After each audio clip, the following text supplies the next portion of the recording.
Hello, this is Jagan from go with data. இந்த video வந்து SQL interview question சீரீஸில் இருக்கக்கூடிய 47வது வீடியோ. ஸோ ஒவ்வொரு வீடியோலையும் ஒவ்வொரு கொஸ்டின் எடுத்து டீட்டெயிலாக பேசுவோம். இந்த வீடியோவில் வந்து ஸ்பாட்டிஃபை டேட்டா செட் கொடுத்துருப்பாங்க. அதில் வந்து ஒரு ஆர்டிஸ்டோட ட்ராக்கும் அந்த ஆர்டிஸ்ட் நேமும் இருக்கும். ஸோ அதில் வந்து எந்த ஆர்டிஸ்ட்டுக்கு வந்து நிறைய ட்ராக் இருக்குது அப்படிங்கிறத பார்க்க போகிறோம். ஸோ மோர் தென் ஒன் ஆர்டிஸ்ட் வந்து சேம் நம்பர் ஆஃப் ட்ராக் இருந்துச்சு அப்படின்னா அவங்க பேரை பேஸ் பண்ணி சார்ட் பண்ணி அந்த ரிப்போர்ட்டை வந்து நம்ம காமிக்க போகிறோம். ஸோ இந்த வீடியோ வந்து தமிழ் சீக்வல் இன்டர்வியூ கொஸ்டின்ஸ் அப்படிங்கிற ப்ளேலிஸ்ட்டில் டேக் ஆகிருக்கும். ஸோ இந்த வீடியோவில் பார்க்கக்கூடிய எல்லா கோடுமே வந்து கிட்டப்பில் போஸ்ட் பண்ணியிருப்போம். கிட்டப்போட லிங்க்கும் வந்து அந்த வீடியோட டிஸ்கிரிப்ஷன் பார்ட்டில் இருக்கும். ஸோ இப்போ முதல் டேட்டாவை பார்க்கலாம், அப்புறம் கொஸ்டினை பற்றி இன்னும் டீட்டெயிலாக பேசுவோம். ஸோ நமக்கு வந்து ஸ்பாட்டிஃபை அப்படிங்கிற டேபிள் கொடுத்துருக்காங்க. ஸோ இதில் வந்து ஒரு ஐடி இருக்குது, யூனிக் ஐடென்டிஃபையர், அப்புறம் ட்ராக் நேம் இருக்குது, அந்த ஆர்டிஸ்ட் பேர் இருக்குது. டேபிளை க்ரியேட் பண்ணிக்கலாம். ஸோ இந்த ஐடி வந்து யூனிக்காக இருக்கிறதுனால எல்லா ரெக்கார்டுக்கும் வந்து ஒரு ஐடி இருந்துச்சுன்னா அது வந்து மற்ற ரெக்கார்டுக்கு வந்து டூப்ளிகேட் ஆகாது. ஸோ அதான் டிஸ்டிங்க்ட் ஆர் யூனிக் ஐடென்டிஃபையராக இருக்க போகுது. அதுக்கப்புறம் இது வந்து அந்த ட்ராக்கோட பேர், அதுக்கப்புறம் யார் இந்த ஆர்டிஸ்ட் அப்படிங்கிறாங்க. ஸோ இதில் வந்து என்ன கேட்குறாங்கன்னா, இருக்கிற இந்த டேட்டா செட்டில் எந்த ஆர்டிஸ்ட்டுக்கு வந்து நிறைய ட்ராக் இருக்குது அப்படிங்கிறத பார்க்கணும். இப்போ வந்து சியாக்கு வந்து ஒன்று தான் இருக்குது, ஆனால் டிஜே காலிதுக்கும் ஈத் ஷரானுக்கும் 2 இருக்குது. ஸோ அந்த டைமில் முதல்ல நம்ம நம்பர் ஆஃப் ட்ராக்ஸை வச்சு டிசெண்டிங் ஆர்டரில் ஸ்டார்ட் பண்ணணும்.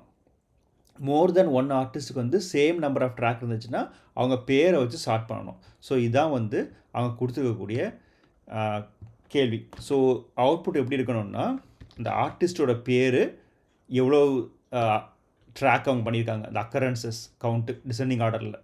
நேம் இருந்துச்சுன்னா டிசெண்டிங் ஆர்டர், அந்த பாட்டுக்கு அசெண்டிங் ஆர்டரில் ஆர்டிஸ்ட் நேமை நம்ம ஸ்டார்ட் பண்ணணும். ஸோ இதான் வந்து நான் பண்ண போகிறோம். ஸோ இப்போ பார்த்தீங்கன்னா இது வந்து ஒரு பேசிக் கொஸ்டின். ஸோ இது ஒரு நீங்கள் எக்ஸ்பீரியன்ஸ்டாக இருக்கலாம், இல்லை ஃப்ரெஷ்ஷராக இருக்கலாம். ஸோ இந்த மாதிரி கொஸ்டின்ஸை வந்து ஆன்சர் பண்ண முடியலை, நீங்கள் ஸ்டக் ஆகிறீங்க அப்படின்னா உங்களுக்கு இன்னும் இன்டர்வியூ ப்ரிப்ரேஷனுக்கு டைம் தேவைப்படும். ஸோ இன்னும் ப்ரிப்பேர் பண்ணிவிட்டு அதுக்கப்புறமா இன்டர்வியூ பண்ணுறது பெட்டர். ஓகே, இப்போது இதை கமெண்ட் பண்ணிக்கலாம். ஃபஸ்ட்டு வந்து நம்ம அக்ரிகேஷன் ஃபங்க்ஷன் இருக்கும் இல்லையா, அதை பண்ணுவோம். ஸோ இதே கொஸ்டின் வந்து நம்ம இப்போது ஃபஸ்ட்டு ஒரு 50 சீக்வல் கொஸ்டின் சீரீஸ்னு ஒரு வீடியோ இருக்குது, 50 கொஸ்டின்ஸ் இருக்குது. அதுக்கப்புறம் இது வந்து 47வது இல்லையா. So almost close to 100 SQL பண்ணிட்டோம். ஸோ அந்த 100 சீக்வல் ப்ராக்டிஸ் பண்ணியிருந்தோம்னா இதெல்லாம் வந்து லெஸ் தென் 2 மினிட்ஸில் வந்து நம்ம ஆன்சர் பண்ணிடலாம். ஏன்னா இது வந்து எந்த ட்ரிக்குமே கிடையாது, பேசிக் தான். Select from Spotify. ஸோ என்னெல்லாம் வேணும் நமக்கு, ஆர்டிஸ்டோட பேர், அதுக்கப்புறமா அவங்க எத்தனை ட்ராக் வச்சுருக்காங்கன்னு சொல்லிட்டு, அதனால் count star as occurrences. So count ஸ்டாருங்கிறது நம்பர் ஆஃப் ரெக்கார்ட்ஸ் அப்படியே அது கவுண்ட் பண்ணிடும். சின்ஸ் கவுண்ட் ஸ்டார் வந்து ஒரு அக்ரிகேஷன் ஃபங்க்ஷன்னால நம்ம குரூப் பை ஆர்டிஸ்ட் கொடுக்கணும். ஸோ நான்லாம் பேசிக்கலி ரஃபாக எழுதும் போது குரூப் பை ஆர்டிஸ்ட்டுக்கு பதிலாக குரூப் பை 1 கொடுத்துருவேன். ஸோ ரெண்டுமே வந்து ஒரே இதாக தான் இருக்க போகுது. ஸோ 1 கொடுத்தாலும் அதே தான் வரப்போகுது. ஸோ அவங்க என்ன சொல்கிறாங்கன்னா, அக்கரன்சஸ் தான் முதல்ல வரணும், யாருக்கு நிறைய அக்கரன்ஸ் இருக்கோ அவங்க தான் ஃபஸ்ட்டில் வரணும் அப்படின்னு சொல்லிட்டு. அதனால் ஆர்டர் பை கவுண்ட் ஸ்டார்,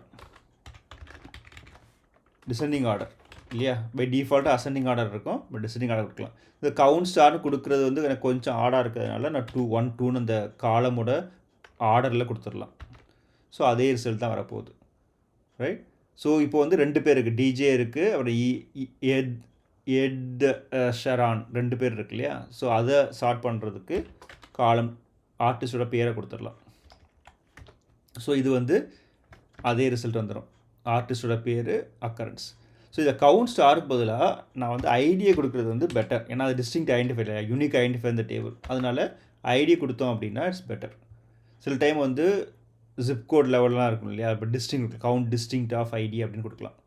இப்போ 1 கொடுத்தா கூட அதே தான் வரப்போகுது. 1னா 1 டிஸ்பிளே ஆகாது, நமக்கு வந்து ஒவ்வொரு ரெக்கார்டுக்கும் அந்த 1 1ன்னு கவுண்ட் ஆகிட்டே இருக்கும். ஸோ இந்த 1 வந்து அது கவுண்ட் பண்ணணும். ஸ்டார் கவுண்ட்டு 1 ஐடி எல்லாமே வந்து ஒரே பிஹேவியர் தான்.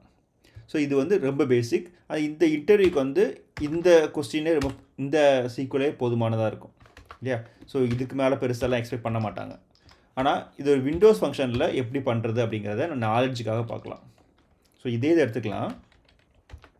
இது வெறும் கவுண்ட்ஸாக கொடுக்கும்போது அந்த டேபிள்லேருந்து ரெக்கார்டை செலக்ட் பண்ணும்போதே அக்ரிகேட் பண்ணிட்டு வரும். ஆனால் விண்டோஸ் ஃபங்க்ஷன் கொடுக்கும்போது என்ன ஆகும்னா முதல்ல இந்த ஆர்டிஸ்ட் எடுத்து வந்துடும். செலக்ட் ஸ்டேட்மெண்ட் என்ன காலம் இருக்கோ அதை எடுத்துகிட்டு வந்துடும். அதுக்கு அப்புறமா அந்த டேட்டா செட்டில் தான் விண்டோஸ் ஃபங்க்ஷன் வந்து ஆப்ரேட் ஆகும்.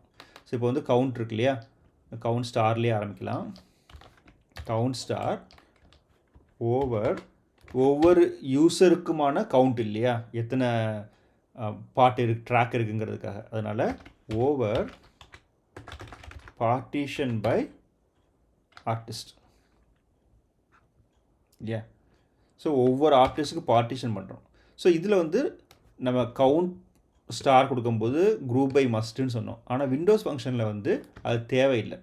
ஏன்னா அது வந்து இந்த ஆர்டிஸ்ட்டை எடுத்துகிட்டு வந்து அதுக்கப்புறமா அது மேலே ஒர்க் பண்ணும். அதனால் இது அக்ரிகேஷன் ஃபங்க்ஷனாக ட்ரீட் பண்ண வேண்டாம். ஸோ குரூப் பை தேவையில்லை. ஆனால் இப்போ பார்த்தீங்கன்னா ஒவ்வொரு ரெக்கார்டுக்குமே அது வந்து டோட்டல் கவுண்ட்டை கண்டுபிடிச்சிருது. இப்போ காலுதுன்னா 2 ரெக்கார்டு இருக்குது அப்படிங்கிறத 2 ரெக்கார்டு இருக்குது இல்லையா, காலுது வந்து 2 ரெக்கார்டு இருக்குது. ஸோ 1 and 2 இருக்குது. ஸோ ஒவ்வொரு ரெக்கார்டுக்கும் டோட்டல் கவுண்ட் என்ன பேஸ்ட் ஆன் த ஆர்டிஸ்ட் அப்படிங்கிறத கொண்டு வந்துடும். அதான் காலுதுக்கு 2 இருக்குது, ஈத் ஷரானுக்கு 2 இருக்குது, சியாவுக்கு வந்து 1 இருக்குது. ஸோ இதை வந்து நான் டிஸ்டிங்க்டாக கொண்டு வரணும்னா டிஸ்டிங்க்ட் ஆர்டிஸ்ட் கொடுத்தோன்னா எனக்கு அந்த ரிசல்ட் வந்துடும். ஸோ இது வந்து பை டிஃபால்ட்டாகவே இங்கே வந்துருச்சு. ஸோ இருந்தாலும் ஆர்டர் பை 2 டிசெண்டிங் அப்புறமா 1 in ascending. ஸ்பெசிஃபிக்காக என்னென்னா இல்லை குரூப் பை கிடையாது விண்டோஸ் ஃபங்க்ஷன் யூஸ் பண்ணும்போது, ரைட். ஸோ இது வந்து விண்டோஸ் ஃபங்க்ஷனோட பார்ட். ஸோ இன்னொரு ஆப்ஷனும் இருக்குது, அது வந்து கார்லேட்டட் சப்கொரி. ஸோ கார்லேட் சப்கொரினா அதே சப்கொரி தான், ஆனால் மெயின் டேபிளோட அது கனெக்ட் ஆகிருக்கும். மெயின் டேபிள் தான் வந்து கண்ட்ரோல் பண்ணும் அந்த சப்கொரியை. அதான் கார்லேட் சப்கொரி. ஏன்னா இங்கே வந்து எஸ்ன்னு வச்சுப்போம்.